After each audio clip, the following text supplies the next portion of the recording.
Being a pro se litigant is basically the ultimate adult experience. The reason why I say that is that in our infantilized Western society, many people today act like perpetual children. They're constantly waiting to be told what to do, waiting to be provided for, waiting to have everything given to them, all the instructions provided, things done for them without them having to do anything themselves. And in this increasingly infantilized society, being a self-represented or pro se litigant is becoming more rare. Why? Because many people cannot handle it. Because to be a pro se litigant, you have to grow up. You have to be an adult. You have to be able to make decisions. You have to study.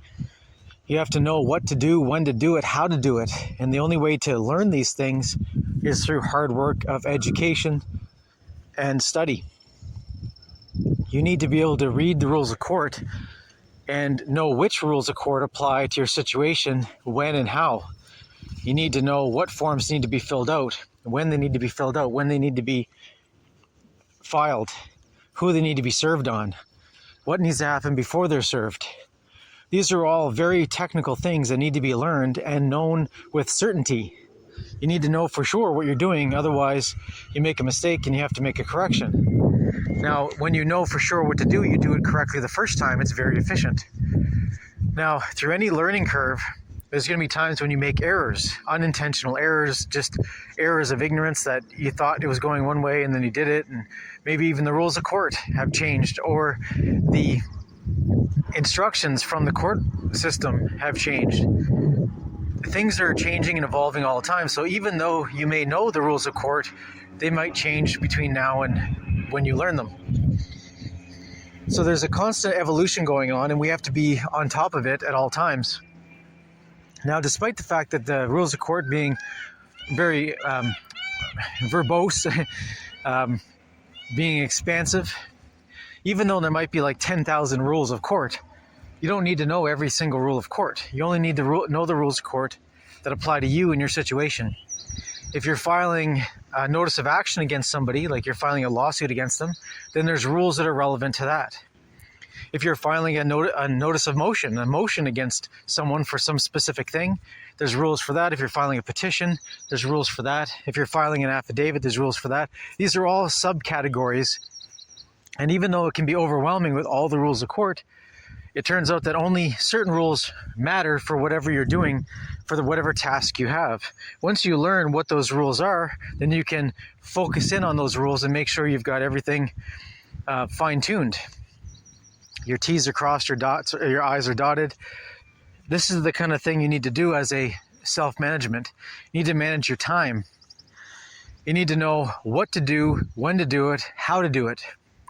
And all of this comes down to strategy. You need to know what are you trying to achieve and what's the best path to achieve it. Is a petition or an application or a motion the best way to achieve it, or do you have to file a full-on lawsuit and then file other applications, motions, and what have you later on?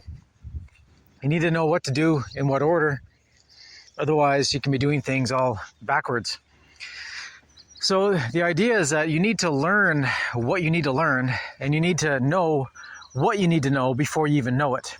This is what's part of the larger education of being a pro se litigant. You need to become as wise as a lawyer, but you don't have the luxury of having gone to law school. This means that you have to use logic, reason, intuition, right? You have to figure things out on your own. And you have to figure it out in a way that's very efficient. You have to find the most efficient path to achieve your goals. Now, anytime you have a wartime strategy of trying to achieve a goal, there's the mission, then there's strategies and tactics. The mission is what you're generally trying to achieve in war, right? So a military group was trying to achieve a specific outcome. They're trying to take over a specific mountain and dominate it. So that's the mission. But the strategy is how you take over the mountain. What you're going to do it is your general strategy. And your tactics are what you do day to day to move along to get that strategy complete. And when you come to legal matters, it's a similar thing. You have to have a plan, right? Is your plan of action. Then you have your strategy of how you're going to achieve it. Then your tactics of day-to-day things you're going to do to manage continuing on to achieve your goals. It's important to understand the macro and the micro, because if you ever get overcome by the micro, you can lose the plot in the macro, and vice versa. You might think you have your macro plan down, but you don't actually deal with the micro strategy of the day, micro tactics, and you end up missing deadlines and then having to file extra paperwork to overcome that deadline or to make corrections, and on it goes. There's a lot to this. And what's interesting is there's no roadmap that fits any one particular individual. Why? Because everyone's different. Everyone's situation is different. You have two people who are both have a similar lawsuit against similar parties, but their strategies and tactics may be different. Why? Because there's so much nuance when it comes to legal matters that the precedents may be slightly different. The circumstances might be slightly different, or there's all kinds of different applications and different exceptions. And this gets really nuanced, right? Once you start learning about, trust structures and learning about how trusts are formed and how there's implied trusts and all kinds of things. When you start learning these things, you realize, wait a second, there's actually equitable trust, which means that even if you didn't actually sign a formal trust agreement, sometimes equity, which is the requirement for a law to do right between the parties, equity will actually create a trust because it's necessary to see that justice is done. And then sometimes this will happen because of circumstances. Other times there's exceptions to that, as in if there's a family relation, trusts are created by way of accepted exceptions to trust structures. As an example, a relationship between parent and child or husband and wife. These actually set up exceptions to the general rule of trusts. And it's really fascinating when we start going down this road because there's lots of nuance, but the generalities stay consistent. And once you start learning the generalities, then the specifics become just details in the overall scheme. What's important is that you actually have to apply yourself. You have to figure out what you need to figure out. And this is one of those weird things that no one can teach you. You have to figure out what you need to figure out, and the only way to do it is by doing it, because you learn as you go. You learn the parameters of what you generally think you need to find. You learn the rules of court in your jurisdiction. You can generally get to rules of court, get to specifics when you generally know the rules of court. So if you're looking for something specific, at first it might be overwhelming, but after a while it becomes kind of routine. And then when you're trying to get back to something you've read before, you can generally remember where it is and then get to it, read the specifics, copy and paste that specific section and start looking into it deeper. What's interesting is there's no clear path on almost anything when it comes to law. Because even though the rules of court are there, the rules of court are in black and white, even the rules of court have exceptions. We're dealing with, depending on the level of court you're in, right, when we're in the superior levels of court, we're dealing with judges who have not only black letter jurisdiction that gives them jurisdiction from the court system, but then they have other things called equity and equitable remedies. Equitable remedies is when they can actually just make up rules that don't exist anywhere. They can actually find solutions between the parties that are not actually spelled out in the rules of court or in the case precedent that exists already. They can just do what they want as long as it finds a resolution that's within the parameters of reason, logic, and what have you, and it'll survive a review from a court of appeal if it goes to that point. So there's a part of law where there's the known and the known unknowns. It's complicated. And even when you're doing legal research, there's no one who can tell you how much is enough research. If you're researching, you're searching what's already been done. So you're not actually creative writing, right? So there's creative writing when you're actually drafting documents where you're trying to achieve a particular end, where you're trying to express something as succinctly as possible. And the key with writing legal documents is you want to be precise and succinct as possible without leaving out essential details. Sometimes the one or two facts you leave out could be the ones that could have made a difference for you to have achieved your objective. By leaving them out, you will not achieve your objective, and essentially you'll fail. So there's no one that can tell you how much is too little and how much is too much. You have to just do it and figure out what is the right amount between the two. It's a scale it's like a sliding scale from too much on one side and too little on the other. And you never know which is just right. You have to make your best guess. Every circumstance is different, and from even one similar situation to the next is different. You're constantly evolving, constantly being able to improve your diction and your vocabulary and your ability to express things succinctly. Eventually, you go from being a dry writer who's just basically copying language to someone who can actually creatively write in the language of law in a way that's to read and colorful, because judges actually like reading material that is on point, clearly written, but also interesting to read. They read a lot of dry material that is just, make you fall asleep kind of stuff. But if you can write something that's a bit more colorful, a little bit more engaging, they might actually spend the time to read it and remember it. You make something memorable, and then it might come back and pay dividends for you. So there's the creative writing aspect of litigation that's really fascinating, when you're actually putting together the story of what's going on and how it applies, and how the facts apply to the law, and how the law applies to the facts, and how the jurisprudence applies over all that. And then you look up case precedents that may be similar or not, or maybe have similar principles but not actually on all the points. And there's all these measuring reference points that are relevant and not relevant, and they move in and out, and it's complicated. It's simple, but yet paradoxically complicated at the same time. Even when it comes to legal research, if you're looking through websites that actually provide case law decisions, you never know how much is enough research. The reason why I say that is you might spend an hour researching keywords and terms, thinking you're in the right direction. You might read 10, 15 cases from beginning to end. Sometimes they're a short case, which might be like a decision might be only 5 pages. Other times it could be 150 pages. And you have to read through to try to find the gold in there. You have to sift through the rough material to get the stuff that matters. And you could actually read a 150-page decision and find out that there's nothing there for you. But you never know until you actually read it.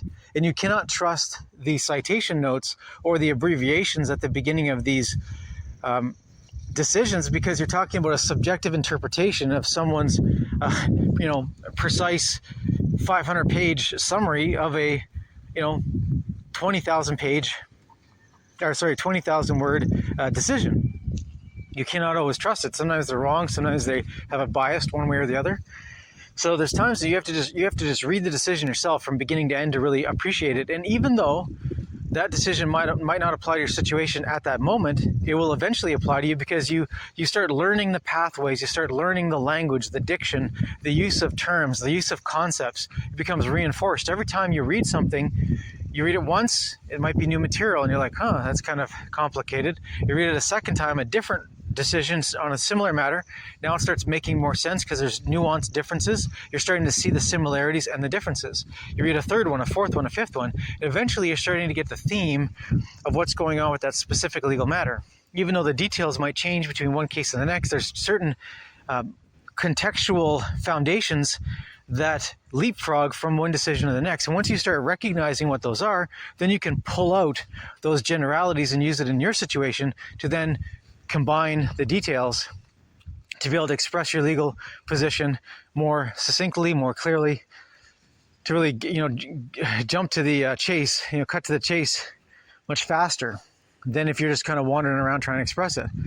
Now, what's interesting is that you never know when you're actually going to find that golden precedent that's going to be the one that's the authority that matters. And when you're dealing with case precedents, it's really interesting because there's a hierarchy here. Lower court decisions are generally suggestive to other courts of the same level, but they're not binding. Whereas if you can find a decision that's above the court you're at, that's generally binding on the court you're at. Not always, but generally, it's more authoritative. So imagine when you think of it as proportions, if you find a decision in the same court level you are at, then that is suggestive of an outcome that the judge should find in the same way. So think of it as a 25% chance that you're going to have a decision going in your favor in the same way. A court below yours won't even matter. So it has to be the same level of court that yours is to basically have any kind of convincing of the judge that you're in front of to actually rule in a specific way that based on this case precedent. Then you go to one level above, which would be the level above the level you're at. And that would be like say even like a 75% chance of the judge you're in front of actually following along with the precedent that's higher than him. And then there's an even higher level precedent, which is usually the Supreme Court or the highest court of the specific country or jurisdiction. And generally, even then, you've got like a 95% chance of convincing the judge to go along with the same reasoning and formula and format and what have you, and find in your favor if your precedent lines up in that way. There's still a chance they might deviate for some reason. They can find exceptions to that because there's always equitable jurisdiction. There's always equitable decisions. They have a thing called discretion. Discretion with a higher court is their ability to just do what they want when they want it and not be bound by any precedent whatsoever if they think it's not appropriate in the situation. And there's no accounting for this. Between one case and the next, hard to tell.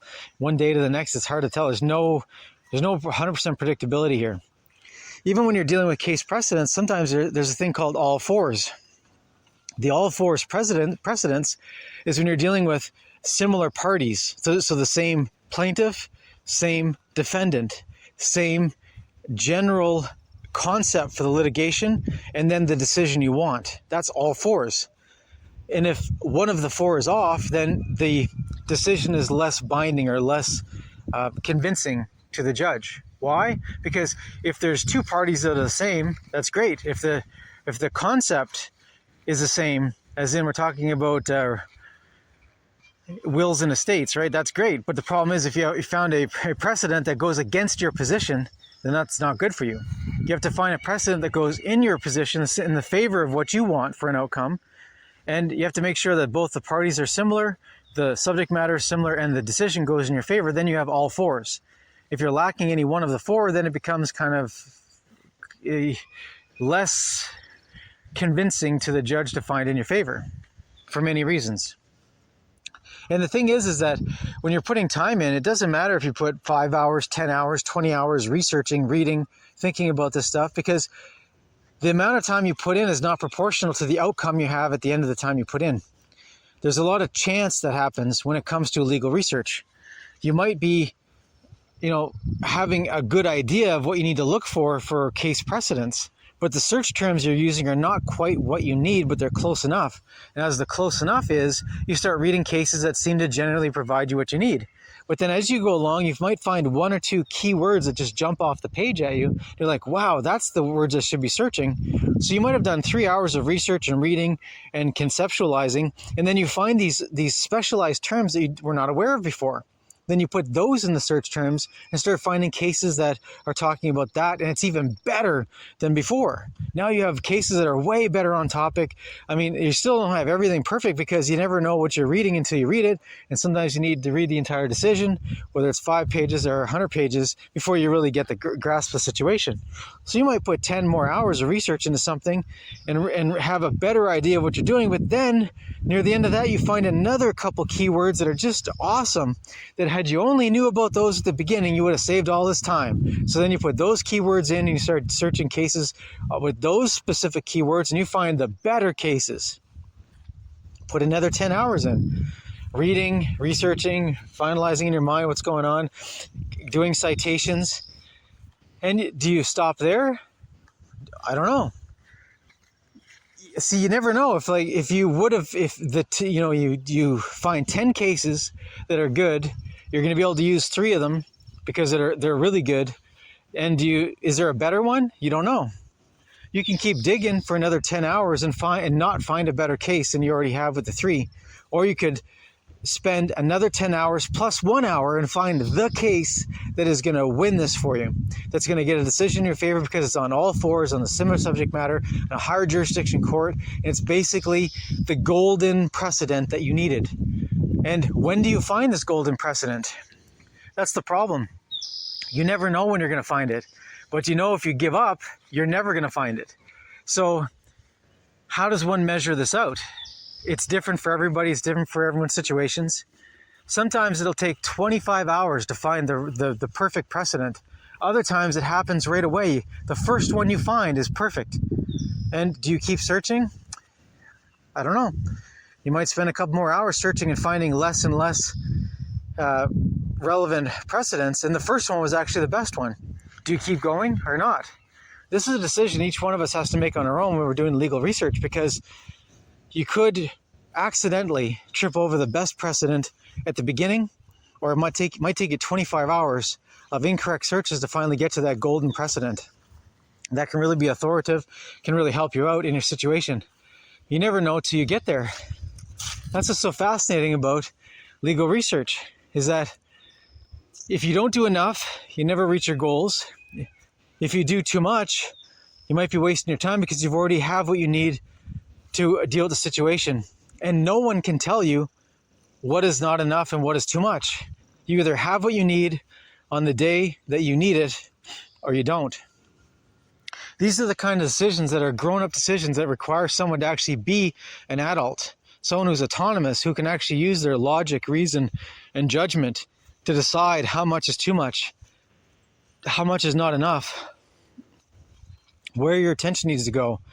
Maybe you only spend 10 hours on legal research, then you spend 10 hours on drafting documents, and then another 5-hour proofreading and preparing those documents to file. But if you spend 10 hours on preparing documents, and after you're done, the document prep, the review, and then you just do an extra little search and you find the best precedent of all time, you have to make a decision. Do you actually add it to the mix? Yes or no?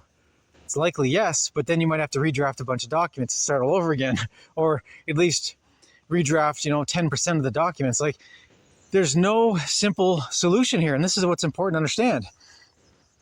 When you're going down the path of self-representation or pro se litigation, you are an adult that is on your own, that has to learn how to make decisions. You have to learn how to ration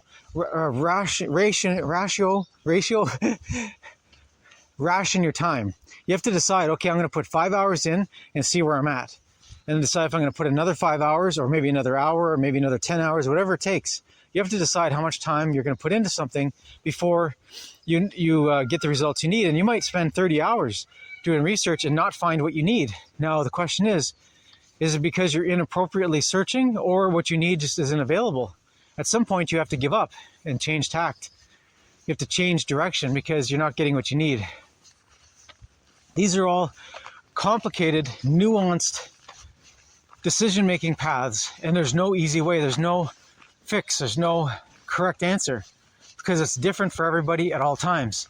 As you become more versed in the subject matter, as you become more coherent as far as knowing what you know and don't know, what you need to find, this is where you start actually making better decisions, being able to allot your time more appropriately for research, development, review, things like that.